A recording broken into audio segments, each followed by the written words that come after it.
शेती माझी प्रयोगशाळा या यूट्यूब चॅनलमध्ये मी आपलं स्वागत करतो. या चॅनलवर आपण नवीन असाल तर या चॅनलला सबस्क्राईब करा. या चॅनलचे नवनवीन व्हिडिओ पाहण्यासाठी बेल आयकॉन नक्की दाबा. आपणास व्हिडिओ आवडल्यास लाईक आणि शेअर अवश्य करा. नमस्कार, मी डॉक्टर मच्छिंद्र बांगर, महाराष्ट्रातील आणि देशातील हवामान परिस्थिती संदर्भात ताजा अंदाज देणार आहे. आपण बघतो की WD उत्तर भारतातला थोड्याफार प्रमाणात पूर्वेकडे सरकला आहे आणि त्यामुळे त्याच पद्धतीने जी ट्रफ महाराष्ट्रामध्ये तयार झालेली आहे, या ट्रफचा देखील काही अंशाने विदर्भाच्या दिशेने कल जाण्याची शक्यता आहे. परंतु पूर्व भारताच्या दिशेने जी पूर्व शाखा आहे मान्सूनची, ती तीव्र होण्याची शक्यता आहे. त्याच वेळेस अरबी समुद्रातील शाखा देखील कमी दाबामुळे तीव्र होण्याची शक्यता आहे. त्यामुळे पुढील 2-3 दिवस तरी मान्सूनची प्रगती होण्यात कुठलाही अडथळा निर्माण होईल असं वाटत नाही. महाराष्ट्रामध्ये अमरावती यवतमाळच्या दरम्यान थोडं पावसाचं अनुकूल ढग बघतो. बीड, लातूर, परभणीच्या दरम्यान थोडं पावसाळी वातावरण आहे आणि ज्या भागामध्ये मान्सून दाखल झाला आहे त्या सिंधुदुर्ग जिल्ह्यामध्ये, गोव्यापासून तर सिंधुदुर्गमध्ये देखील पावसाळी वातावरण आहे. म्हणजे अरबी समुद्रात मोठ्या प्रमाणात वादळी वातावरण असल्यामुळे आपल्याला सिंधुदुर्ग जिल्ह्यामध्ये देखील पावसाची अनुकूल स्थिती बघायला मिळते आहे. गेल्या 2-3 दिवसामध्ये मान्सूनची मोठ्या प्रमाणात प्रगती झालेली आहे.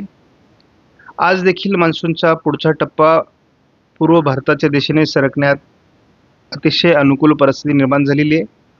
महाराष्ट्रामध्ये देखील मान्सून आणखी प्रगती करू शकतो अशी परिस्थिती आहे. आणि आपण यापूर्वी अंदाज देताना अंदमानात आठवडाभर अगोदर मान्सून येईल हा अंदाज दिलेला होता, तो बरोबर आला. केरळमध्ये देखील वेळेच्या अगोदर मान्सून येईल असा अंदाज होता, परंतु तो अंदाज काही कारणास्तव चुकलेला आहे. मात्र महाराष्ट्रात लवकर मान्सून येईल हा अंदाज मात्र आपला बरोबर आलेला. आपण 7 तारीख दिलेली होती आणि 6 तारखेलाच मान्सून उत्तर कोकणामध्ये आलेलं आहे. पुढची प्रगतीसाठी 7 तारीख देखील अतिशय अनुकूल आहे. आज 7 तारखेला देखील महाराष्ट्रामध्ये येलो अलर्ट देण्यात आलेला आहे. त्यामुळे आज देखील महाराष्ट्रात बऱ्याच भागात पावसाची शक्यता आहे. खास करून महाराष्ट्राचा जो दक्षिणी भाग आहे, दक्षिण कोकण, पश्चिम महाराष्ट्र, मराठवाड्याचा दक्षिणी भाग, विदर्भाचा दक्षिणी भाग किंवा विदर्भात बहुतांश ठिकाणी पावसाची शक्यता कायम आहे. 8 तारखेला मृग नक्षत्र आहे आणि मृग नक्षत्राच्या मुहूर्तावर देखील महाराष्ट्राच्या सर्व भागात पावसाची शक्यता आहे. ऑरेंज अलर्ट विदर्भात देण्यात आला आहे. त्यामुळे ही एक अनुकूल बदल आहे. 9 तारखेला देखील संपूर्ण महाराष्ट्रामध्ये येलो अलर्ट कायम आहे. त्यामुळे ही आपल्यासाठी आनंदाची बातमी आहे. कालच्या अंदाजामध्ये आपण असं बघितलं होतं की 10 तारखेनंतर मराठवाड्यातला, विदर्भातला काही ठिकाणचा पाऊस कमी होईल, परंतु आज संपूर्ण महाराष्ट्रामध्ये येलो अलर्ट कायम असल्यामुळे आपल्याला 10 तारखेपर्यंत तरी अंतर्गत महाराष्ट्राच्या भागात पाऊस पडण्याची शक्यता वाढली आहे आणि त्यामुळे मान्सूनची प्रगती दक्षिण भारताकडून होण्यास कोणतीही अडचण निर्माण होणार नाही. मात्र 11 तारखेपासून भारतातील अनेक राज्यांमधील पाऊस उघडणार आहे. आता हा अनेक मॉडेलचा अंदाज आहे. 12 तारखेला देखील भारतातल्या बहुतांश राज्यांमधील पाऊस उघडतोय. नेमकी हा पावसातील खंड आहे का हे सुद्धा आपल्याला बघायचे. काल भारतामध्ये अनेक राज्यांमध्ये पाऊस झालेला आहे आणि विशेष म्हणजे महाराष्ट्रामध्ये पूर्व विदर्भ असेल, दक्षिण मराठवाडा असेल, पश्चिम महाराष्ट्र असेल किंवा दक्षिण कोकण असेल, या विभागात पावसाची नोंद झाली आहे. मान्सून ही वारे आहेत आणि हे वारे आता महाराष्ट्रापर्यंत पोहोचल्याची आनंद वार्ता आपल्याला भारतीय हवामान खात्याकडून समजली आहे. आपण या ठिकाणी बघतो की या पद्धतीने अजूनही मान्सूनचे वारे पुढे सरकत आहेत आणि काही वारे या पद्धतीने या ठिकाणी सरकत आहेत आणि त्यामुळे हे या दिशेने वक्र होणं आवश्यक आहे. पण बघतो प्रत्येक ठिकाणी ह्या वाऱ्यांचा प्रभाव अशा पद्धतीने आहे. तर अजूनही वेस्टर्ली वाऱ्यांमध्ये म्हणजे पश्चिमी वाऱ्यांमध्ये थोडं उत्तरेकडील वाऱ्यांचा जो प्रवाह कोरडा आहे त्यामुळे मान्सून रोखला जाऊ शकतो असा थोडा एक अंदाज आहे. JFS मॉडेलने महाराष्ट्राच्या दक्षिणी भागातून दक्षिण कोकण, पश्चिम महाराष्ट्र, मराठवाडा, उत्तर महाराष्ट्र असं 7 तारखेला वातावरण दाखवलं आहे.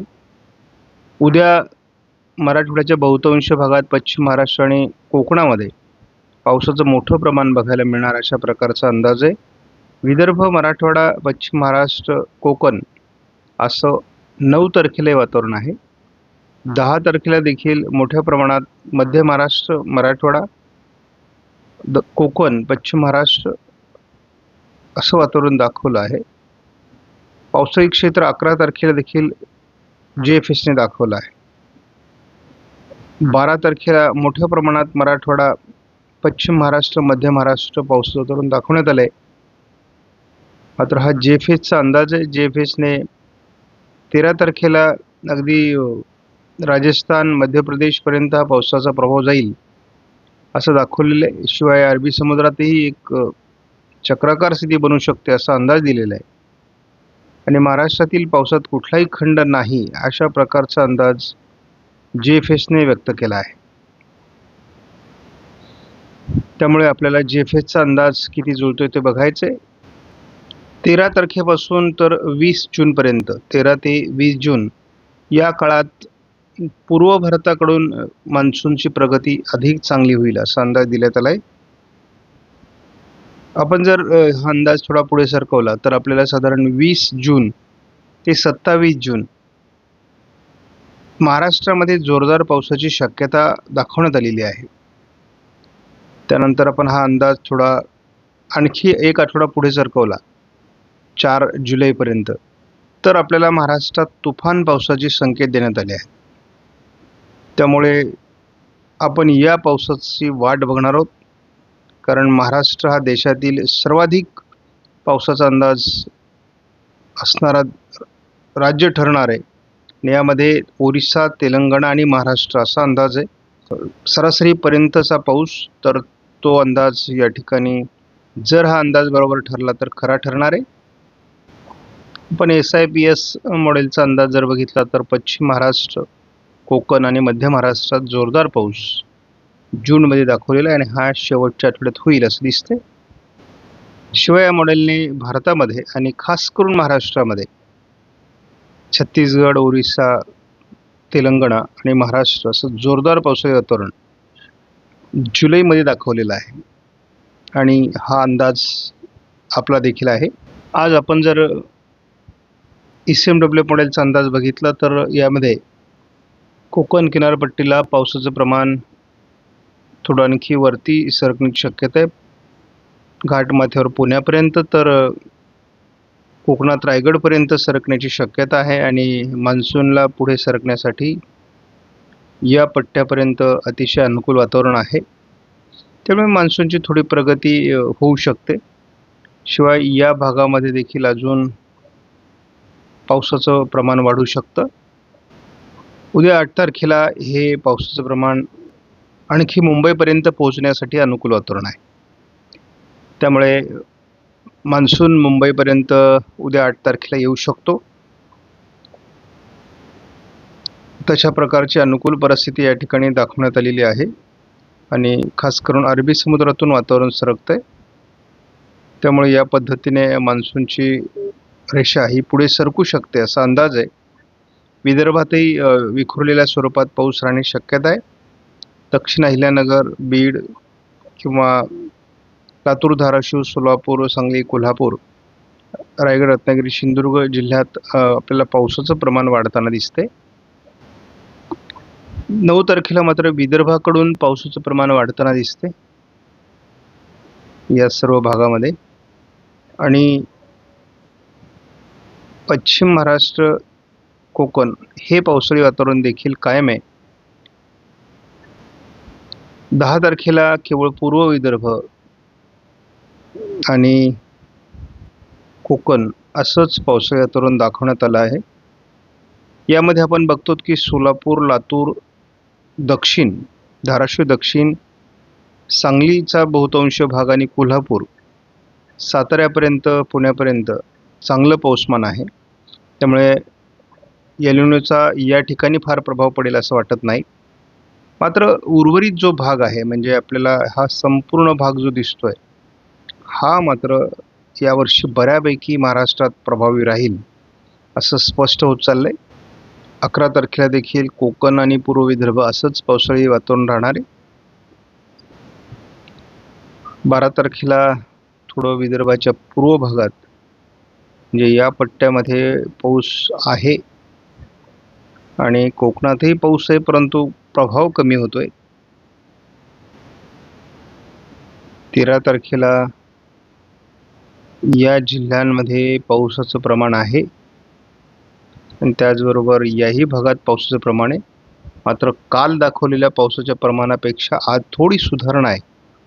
त्यामुळे मान्सून जसा पुढे सरकतोय तसं काहीतरी बदलतंय. 14 तारखेला देखील आपण बघतो, जो दुष्काळी भाग आपण दाखवत होतो तो कमी होताना दिसतोय आणि ही फार आनंदाची गोष्ट आहे. आपल्याला या ठिकाणी पूर्व विदर्भ, पूर्व मराठवाडा, पश्चिम महाराष्ट्र, कोकण या विभागात पावसाचं प्रमाण वाढताना दिसतंय. 15 तारखेला मात्र पूर्व विदर्भ आणि कोकण हे वातावरण पुन्हा एकदा निश्चित होत आहे. काल आपण 15 तारखेपर्यंत अंदाज बघितला होता, आज आपण 16 तारखेपर्यंत अंदाज बघितलाय. तर पूर्व विदर्भ आणि कोकण असं वातावरण, जो पॅटर्न असतो जून महिन्याचा, तर तो आपल्याला 15-16 तारखेला तयार होताना दिसतोय. महाराष्ट्रातील बाकी पाऊस उघडण्याची शक्यता आहे आणि हा एक प्रकारचा या भागातला खंड आहे. कोकण व्यतिरिक्त भागामध्ये जवळपास 21 तारखेपर्यंत पावसाचं प्रमाण कमी होणार आहे आणि या ठिकाणी एक गोष्ट आपल्याला नोंद करावी लागेल की यामध्ये पश्चिम विदर्भ, उत्तर मराठवाडा, मध्य महाराष्ट्र आणि उत्तर महाराष्ट्रातील काही जिल्हे हे 21 तारखेपर्यंत कुठल्याही प्रकारचं प्रभावी पावसाळी वातावरण दाखवलेलं नाही. स्थानिक वातावरण तयार होईल, पाऊस पडतील, परंतु ते पेरणीयोग्य असणार नाहीत. आपल्याला या मॉडेलनुसार जर बारकाईने नजर टाकली तर एक स्पष्टपणे असं दिसतं की या भागामध्ये पावसाची हजेरी लागणार आहे. यामध्ये अहिल्यानगरचा शेवटचा तालुका अकोले, नाशिक पश्चिम, पुणे पश्चिम, सातारा पश्चिम, कोल्हापूर पश्चिम या भागात पावसाचा जोर आहे आणि संपूर्ण कोकण किनारपट्टी याच्यामध्ये समाविष्ट असणार आहे. मात्र चिंतेचा विषय हा आहे की हा जो पट्टा यामध्ये राहणार आहे, या पट्ट्याला मात्र आपल्याला विचारात घेणं आवश्यक आहे आणि यामध्ये बीड जिल्हा आहे, त्यानंतर वाशिम, हिंगोली, यवतमाळचा काही भाग आहे, अमरावती आहे, अकोला, बुलढाणा, जळगाव, धुळे, नंदुरबार, नाशिक पूर्व, छत्रपती संभाजीनगर, जालना, अहिल्यानगर आणि पुण्याचा उत्तर पूर्व भाग या ठिकाणी आपल्याला यावर्षी काळजी घ्यावी लागणार आहे. कारण या ठिकाणी आपल्याला जून तरी खराब जाताना दिसतोय. आपली संपूर्ण मदार ही जूनच्या शेवटच्या आठवड्यावर आहे. या मॉडेलनुसार काय पावसाळी परिस्थिती राहू शकते हे बघायचं आहे. थोडं अमरावती, अकोला आणि परभणीच्या काही भागात सकाळीच पावसाचा अनुकूल स्थिती आहे. थोडी रत्नागिरी, सिंधुदुर्ग, कोल्हापूरच्या भागात ढग जमा होत आहेत.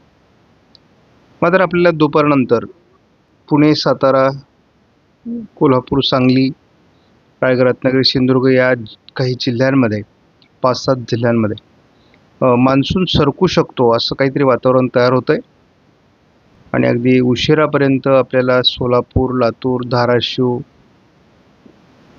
अहिल्यानगर दक्षिणपर्यंत पावसाळी ॲक्टिव्हिटीज वाढताना दिसत आहेत. फार चांगलं वातावरण आपल्याला यापूर्वी 7 तारखेला दाखवलं जात होतं. तेवढ्या प्रमाणात ते जरी दाखवलं जात नसलं तरी वातावरण बदलतं आहे.